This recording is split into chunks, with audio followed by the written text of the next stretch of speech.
अस्सलाम वालेकुम सारे दोस्तों ने। हाफिज भाई तेरा मान वधावना है पेड़े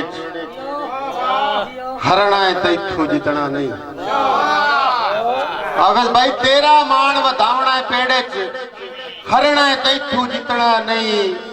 जितना साजिद बोला जाता है हाँ तो सही पर इतना नहीं।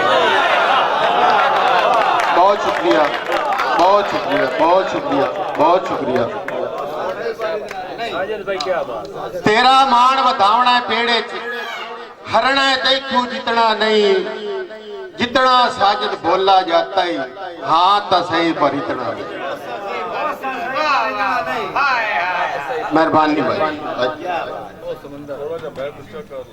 ये हुन मोहसिन कर दे मैं नहीं करता।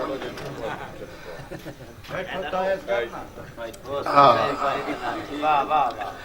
भाई शब्बर खान बलोच के जिथे इज्जत सलामत ना होवे जिथे फर्क वकार चावे जिथे राज होवे हवस परस्तां दा जिथे भरम बाजार चावे उत्थे फर्ज बगावत बनदी है उत्थे जोश सलार चावे लै जावे साजिद सौवारी जे सिर लाउण वपार चावे।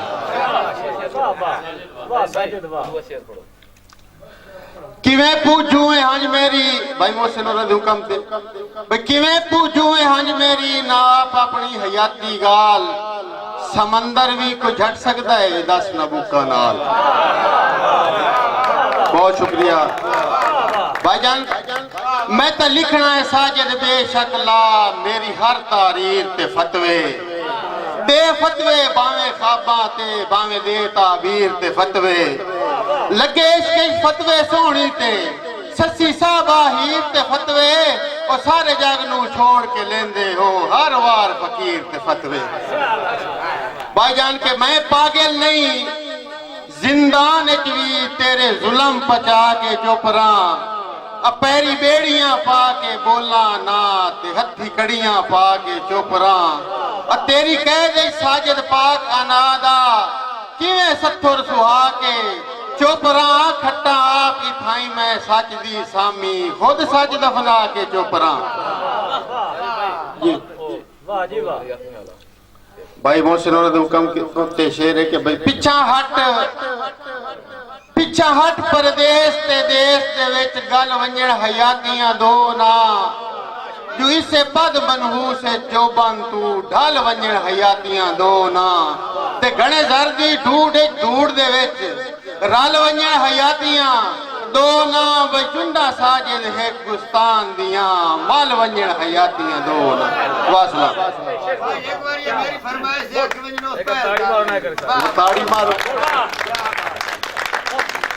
भाई शबर खान बलोच भाई नजम साहब और हुक्म ते दोबारा शेर के पिछा हट परदेश ते देश दे विच गल वंजण हयातियां दो ना भाई से पद मनहू से चोबन तू ढल वंजण हयातियां दो ना ते घणे जर्दी ढूढ़ दे विच रल वंजण हयातियां दो ना बचुंडा साजिद है गुस्तान दियां मल वंजण हयातियां दो ना। बहुत शुक्रिया साजिद भाई और दुआ शेर नकाल बदले ना आज बदले यार ओ नवा शेर अच्छा दुआ सुना दे भाईजान के हमू बार दा बूटा मोड़ एक वारी रुत्ती वलियां फफड़िया मैं आ ससाए खैसा छिड़ियो छेड़ दियां भावे झलियां फफड़िया मैं हां ते हुण पाके लक्षण लगरा ते फुल कलियां फफड़िया मैं आज अल्लाह दियां साजिद सुन के नित जलियां फफड़िया।